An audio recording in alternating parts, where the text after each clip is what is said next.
Everyone, welcome to our channel Education Hotspot. और अपनी आज की क्लास में हम क्लास 12 सोशियोलॉजी का chapter the story of Indian democracy को आगे कंटिन्यू करेंगे।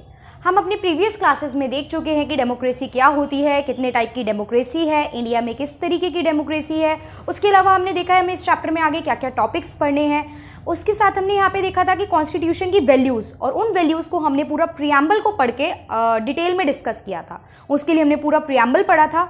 तो आज की क्लास में हम बात करेंगे मेकिंग ऑफ इंडियन कॉन्स्टिट्यूशन की, कि इंडियन कॉन्स्टिट्यूशन जो बना उसका क्या बैकग्राउंड था, क्या किस वे से, किस प्रोसेस से ये कॉन्स्टिट्यूशन बना। देखिए, मैंने आपको पहले भी बताया था कि सोशियोलॉजी जब हम पढ़ रहे हैं, ये चैप्टर जो है ये आपका पॉलिटिकल प्लस हिस्ट्री दोनों कंटेक्स्ट को मिक्स कर रहा है। तो अगर आपने 11th में ये चैप्टर 11th का बुक जो थी आपकी कॉन्स्टिट्यूशन वाली, उसका फर्स्ट चैप्टर आपने डिटेल में पढ़ा होगा, तो ये काफ़ी सारी चीज़ें आपको क्लियर होंगी। बस आपको एक बार क्या करना पड़ेगा, अपनी नॉलेज को ब्रश अप करना पड़ेगा यहाँ पे। तो वहीं हम मेकिंग ऑफ कॉन्स्टिट्यूशन के बारे में कुछ फैक्ट्स और कुछ कहानी यहाँ पे जानेंगे। सबसे पहली बात हम जानते हैं कि हम ब्रिटिशर के अंडर थे, हम एक ब्रिटिशर की कॉलोनी थे। तो क्या पहले दिन से ही, जब से हम लोग फ्रीडम स्ट्रगल वाले फेज में आए, जब से हम लोगों ने आज़ादी की डिमांड की, जब से हम लोगों ने फ्रीडम चाही, क्या तब से हम कॉन्स्टिट्यूशन बनाने की मांग रख रहे थे? तो इनिशियल फेजेस पे हम लोग कॉन्स्टिट्यूशन बनाना नहीं चाहते थे। आप लोगों ने हिस्ट्री पढ़ी है 6 से लेके, तो वहाँ पे आपको बहुत सारी बातें बताई गई। तो कॉन्स्टिट्यूशन का जो जिक्र आया वो तो बहुत बाद में आया। पहले तो हम बस थोड़ा थोड़ा क्या चाहते थे कि आप हमें पार्टिसिपेशन दो, हमारे डिसीजंस, आप हमारी कंट्री के लिए डिसीजन ले रहे हो तो हमें भी इंक्लूड किया जाना चाहिए। कुछ इस तरीके की छोटी छोटी मांग रख रहे थे। प्लस फिर हम ब्रिटिशर से छुटकारा पाना चाह रहे थे, जो भी एक ऑल ओवर इंडिया में नहीं, कुछ कुछ एरिया में अलग अलग हमने पार्ट में ये चीज़ देखी, जो 1857 के रिवोल्ट में भी आप लोगों ने देखा था। इस तरीके से बहुत सारे मूवमेंट हो रहे थे, बट वो मूवमेंट कहीं से भी कॉन्स्टिट्यूशन की डिमांड नहीं कर रहे थे। तो कॉन्स्टिट्यूशन की डिमांड जैसे जैसे लोग एजुकेटेड होते गए, लोगों को पता चलने लगा, बाहर की कंट्री से एक्सपोजर मिला, चीज़ें पता चली, लिबर्टी, इक्वालिटी, फ्रेटर्निटी, ये सब वर्ड से लोग थोड़ा सा कांटेक्ट में आए, तब लोगों को पता चला कि हम खुद भी अपनी कंट्री को गवर्न कर सकते हैं। और उसके लिए हमें प्रॉपर क्या चाहिए होंगे, रूल्स चाहिए होंगे। तो उस टाइम पे हमने ब्रिटिशर की आधी अधूरी आज़ादी देने की बात को भी, जो डोमिनियन स्टेटस देने की वो बात हमसे कर रहे थे बाद में, हमने वो भी नकारा और हमने कहा नाउ वी वांट पूर्ण फ्रीडम, पूर्ण स्वराज की मांग करी। ठीक है, कंप्लीट फ्रीडम की मांग करी। तो now we want complete freedom. तो कंप्लीट फ्रीडम के लिए हमें क्या चाहिए था, आपको कुछ रूल्स चाहिए थे जो आपके खुद के बनाए गए हो, ना कि ब्रिटिशर के बनाए हुए रूल आप फॉलो करो। आज की डेट में कॉन्स्टिट्यूशन की मैं बात करूं तो आपको पता होगा constitution had been driven from the various sources. अलग अलग कंट्री से हमने बहुत सारी चीजें ली हैं, बट क्या ऐसी की ऐसी उठा के हमने कॉपी पेस्ट कर दी है? नो, बिकॉज इंडिया का जो स्ट्रक्चर है, जो सोशल स्ट्रक्चर है, जो इंडिया की पॉपुलेशन है, वो बाहर की कंट्री से बहुत डिफरेंस है। तो जितने भी फैक्टर, जितनी भी चीज़ें, सोर्सेज आप पॉलिटी में पढ़ चुके हो, वो मैं यहाँ नहीं बताऊंगी कि आपने कहाँ से क्या क्या ड्रॉ करा है, किस कंट्री से कौन कौन सी चीज़ें हमने अपनी कॉन्स्टिट्यूशन की ली हैं। तो ये चीज़ हमने as it is copy paste नहीं करी है, बिकॉज इंडिया में सोशल स्ट्रक्चर, जो आपकी पूरी यहाँ पे पॉपुलेशन है, वो डिफरेंट है। तो हमने उसको डिफरेंट आइडियोलॉजी के साथ यहाँ पे अपने कॉन्स्टिट्यूशन में इंक्लूड करा है। और इंडिया का कॉन्स्टिट्यूशन आपको पता है सबसे लेंथीएस्ट कॉन्स्टिट्यूशन कंसीडर किया जाता है। तो इस लेंथीएस्ट कॉन्स्टिट्यूशन की शुरुआत कहाँ से हुई? ठीक है, तो शुरुआत की अगर मैं बात करूं, देखिए नोट्स की बात, आप लोग बहुत से बच्चे नोट्स के लिए भी काफ़ी बच्चे मुझे बोलते हैं, बट नोट्स अभी रिटन फॉर्म में प्रोवाइड कर पाना मेरे लिए पॉसिबल नहीं है। इफ़ आप चाहें तो आप जो मैं साथ साथ बोल रही हूँ आप लिख लीजिए, जितनी बातें बोर्ड पे लिखी हैं आप लिख लीजिए, क्योंकि सारी बातें जितनी यहाँ लिखी हैं वो ज़रूरी नहीं है आपके चैप्टर में मेंशन हो। बहुत सी एक्स्ट्रा डिटेल, ताकि आप लोग को चैप्टर समझ में आ जाए, इसलिए मैं कुछ एक्स्ट्रा डिटेल भी यहाँ पे लेके चलती हूँ। तो आप सुनते सुनते यहाँ पे और सारी चीज़ें बोर्ड पे देखते देखते अपने पास कॉपी पेन लेके बैठिए। Please do some effort. सिर्फ सुनने से और मैं नोट्स आपको दे दूँ उससे सारा काम नहीं बनेगा। इट्स यू गाइज, आप लोगों को भी बहुत से एफर्ट करने पड़ेंगे। लाइक ये सुनने के बाद आपको एनसीईआरटी पढ़नी पड़ेगी, ये सुनने के बाद आप साथ साथ लिखते भी जाइए। बाकी when we will discuss the question answer, तब मैं ट्राई करूंगी कि आपको चीज़ें प्रोवाइड कराई जा सके। बट अभी के लिए इट्स माई रिक्वेस्ट कि आप लोग प्लीज़ साथ में लिख के चलिए, तो ज़्यादा बेटर रहेगा। ठीक है, बाकी कुछ भी प्रॉब्लम हो तो आप लोग मुझे यहाँ कमेंट में आप लोग जो डाउट पूछते हैं, आई ट्राई कि मैं सबके रिप्लाई करूँ, और मैं कोशिश रहती है मेरी कि मैं हर बच्चे को रिप्लाई करूं, जो भी डाउट है आपके क्लियर करूं। एंड बहुत से बच्चे ऐसे भी हैं जो मेरे साथ इंस्टाग्राम पे भी कनेक्टेड हैं, तो इफ़ यू वांट तो आप इंस्टाग्राम पे प्रवज्ञा नेम से आप सर्च करोगे, या फिर आप एजुकेशन हॉटस्पॉट नेम से सर्च करोगे, then you can send me, you can follow me over there. वहाँ पे आप मुझे मैसेज ड्रॉप करके अपने डाउट पूछ सकते हैं। If you want any notes तो मैं वहाँ पे कुछ पिक्स आपके साथ शेयर कर सकती हूँ, बट फुल डिटेल नोट्स अभी मैं आपको रिटन फॉर्म में प्रोवाइड नहीं करा सकती हूँ। For that I need some time. तो मे बी कुछ मंथ्स, आफ्टर सम मंथ्स मैं प्रॉपर कंपाइल कर लूँ सारे नोट्स, तब मैं आपको उसकी प्रॉपर PDF बना के आपको वो प्रोवाइड करवा दूंगी। इसके अलावा कुछ डाउट है तो you can ask that doubt. Okay, तो अब हम बात करते हैं अपनी चैप्टर की कहानी की। चैप्टर की कहानी की बात की जाए तो देखिए 1928 में मोतीलाल नेहरू, फादर ऑफ जवाहरलाल नेहरू, मोतीलाल नेहरू और कुछ और लीडर्स ने, कांग्रेस के लीडर्स ने क्या करा था, कॉन्स्टिट्यूशन ड्राफ्ट करा। क्या कॉन्स्टिट्यूशन, जो आज हमारा कॉन्स्टिट्यूशन है वो ड्राफ्ट करा था? नहीं, एक रफ एस्टिमेट कि कैसा कॉन्स्टिट्यूशन होना चाहिए, क्या क्या चीजें इंक्लूड होनी चाहिए, क्या क्या बातें होनी चाहिए, लाइक फंडामेंटल राइट्स की कुछ बात की गई, तो ये सब चीजें कॉन्स्टिट्यूशन होनी चाहिए और कॉन्स्टिट्यूशन ऐसा दिखना चाहिए। तो कुछ बेसिक एक तरीके से रफ स्केच टाइप तैयार किया था कॉन्स्टिट्यूशन का। ये फाइनल कॉन्स्टिट्यूशन नहीं था।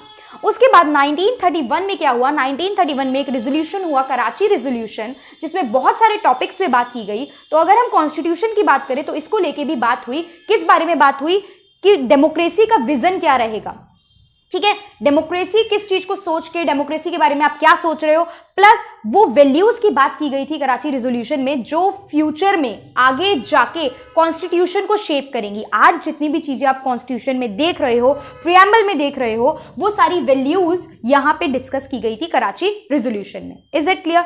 उसके बाद हम बात करें तो देखिए 1934 में जाके एक पर्सन थे MN रॉय, जिन्होंने आइडिया दिया कि एक कॉन्स्टिट्यूएंट असेंबली होनी चाहिए, कि एक ग्रुप होना चाहिए, वो ग्रुप मिले बैठे, क्योंकि देखिए कोई भी रूल प्रोसीजर ऐसे नहीं बन जाते हैं। आप कोई ऑर्गेनाइजेशन स्टार्ट करें, let's say we want to start a coaching institute, हमें एक कोचिंग इंस्टीट्यूट स्टार्ट करना है एंड उससे पहले मुझे आप लोगों को इन्फॉर्मेशन देनी है। तो इन्फॉर्मेशन के लिए मेरे पास पहले प्रॉपर प्लान होना चाहिए कि इंस्टीट्यूट जो है ये क्या क्या कोर्स ऑफर करेगा, what are the best thing that we are offering, क्या फैकल्टी हमारे पास सारी चीजें रहेंगी। तो ये सारी चीजें मुझे अपने पास एक प्लान, एक लेआउट तैयार करना पड़ेगा, ठीक है, जो मैं अपने ग्रुप के साथ बैठ के, अपनी टीचर टीम के साथ बैठ के, अपनी मैनेजमेंट टीम के साथ बैठ के, अपनी टेक्निकल टीम के साथ बैठ के डिस्कस करूंगी सारी चीजें, कि कैसे टेक्निकल हम लोग चीजें हैंडल करेंगे, कैसे नोट्स प्रोवाइडिंग वाला सेक्शन हैंडल करेंगे, कैसे बच्चों की क्वेरीज हैंडल करेंगे। तो देयर आर मल्टीपल थिंग्स जो हमें डील करनी है। तो ये पूरी कंट्री की बात हो रही थी यहाँ पे। तो यहाँ पे कहा गया अगर आपको कॉन्स्टिट्यूशन बनाना है तो लेट्स डू वन थिंग, कि आप लोग एक कॉन्स्टिट्यूएंट असेंबली बना सकते हो, एक ग्रुप बना सकते हो, जिसमें बैठ के आप लोग डिफरेंट टॉपिक पे क्या करोगे, डिस्कशन करोगे, ठीक है। उसके बाद ये वाला जो इनका पॉइंट था, ब्रिटिश गवर्नमेंट ने ये पॉइंट को एक्सेप्ट करा अगस्त ऑफर के थ्रू 1940 में। अब ये डिटेल में हम नहीं डिस्कस करेंगे, बट फैक्ट है तो यहाँ पे आप ये जानेंगे बात। ये एक्सेप्ट करा अगस्त ऑफर 1940 में, और फाइनली क्रिप्स मिशन जो है वो इस बात को लेके आया कि कॉन्स्टिट्यूशन फ्रेम करा जाएगा। और क्रिप्स मिशन कब आया? 1942 में। क्लियर हुई ये बात? क्या हुआ यहाँ पे देखिए, दोबारा देखिए ये लाइन, ब्रिटिश गवर्नमेंट ने एक्सेप्ट करा डिमांड को, कौन सी डिमांड को? कॉन्स्टिट्यूएंट असेंबली बनाने की डिमांड को 1940 में अगस्त ऑफर के थ्रू। और फाइनली क्रिप्स प्रपोजल आया on framing of constitution in 1942। Cripps proposal आया जिसमें फ्रेम किया जाएगा कॉन्स्टिट्यूशन, ये बात बोली गई। और कब आया वो? 1942 में। यहां तक हमें समझ में आया। उसके बाद 1946 में कैबिनेट मिशन प्लान आया, जिसे 3 लोग हेड कर रहे थे। होमवर्क मिल गया? 3 लोगों का नाम आप मुझे मैसेज पे कमेंट करके बताएंगे कौन 3 पीपल थे जो ये कैबिनेट मिशन प्लान को हेड कर रहे थे। 1946 में कैबिनेट मिशन प्लान आया। कैबिनेट मिशन प्लान के थ्रू ये जो आपकी कॉन्स्टिट्यूएंट असेंबली थी जिसकी बात रखी गई थी, ये एग्जिस्टेंस में आ गई। Now you have an assembly, now you have an group. अब देखिए जनरल इस ग्रुप में क्या था, ये ग्रुप 3 पार्ट में डिवाइडेड था। अगेन पॉलिटिकल डाटा फैक्ट सारी वाली बातें नहीं बता रही हूं, बट काफी कुछ बता के चल रही हूं फिर भी मैं। 3 पार्ट में डिवाइडेड था।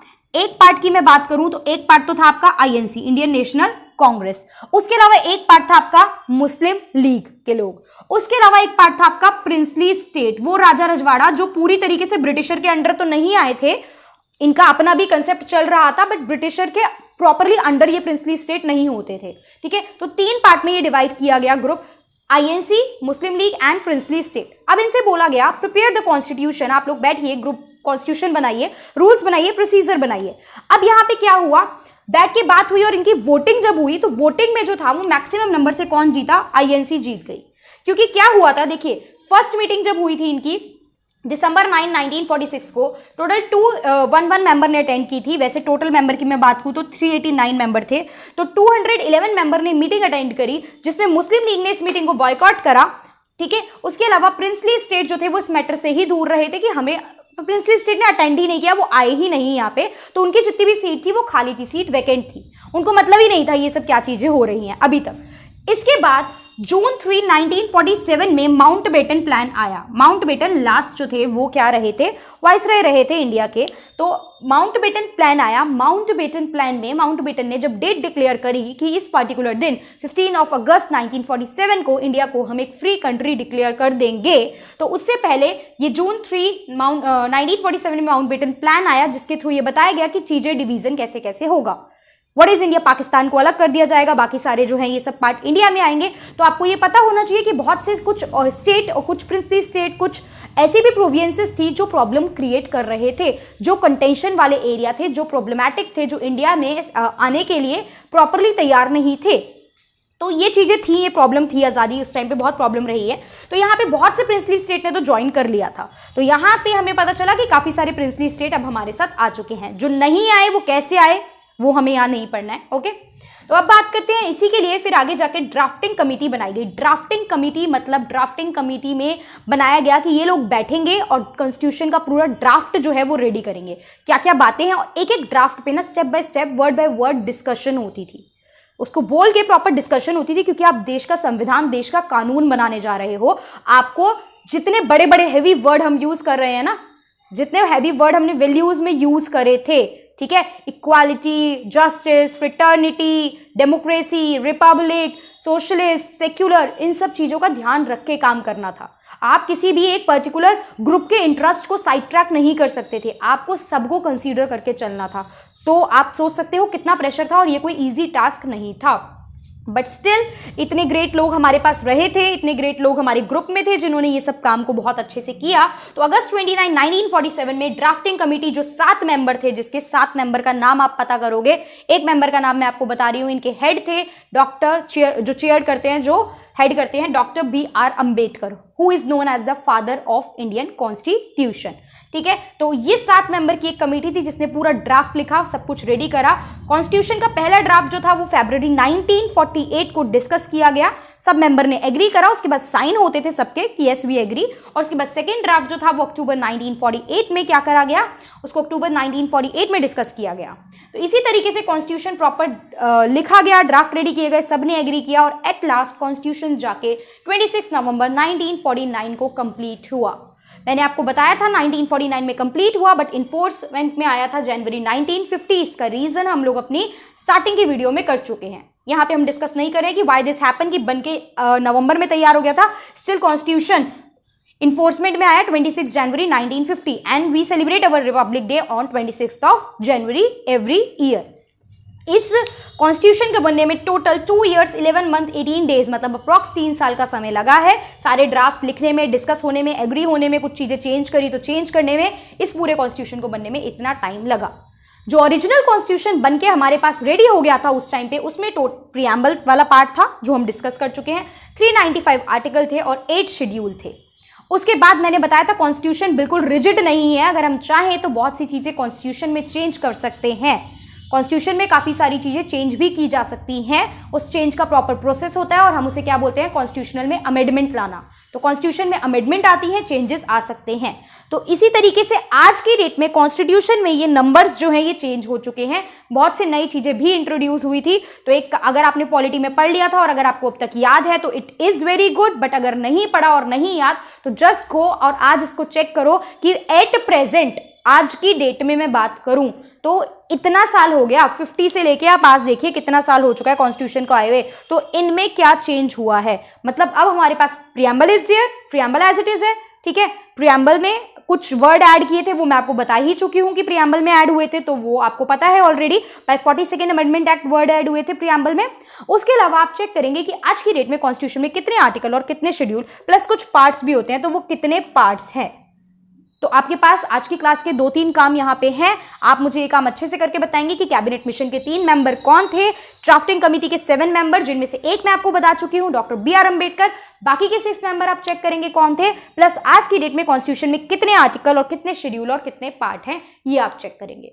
Is it clear? So this is about the making of the constitution. Constitution कैसे बना, बनने के लिए क्या बात हुई, किस ग्रुप को लाने की बात की, वो ग्रुप कैसे एग्जिस्टेंस में आया और उस ग्रुप ने क्या क्या काम करे।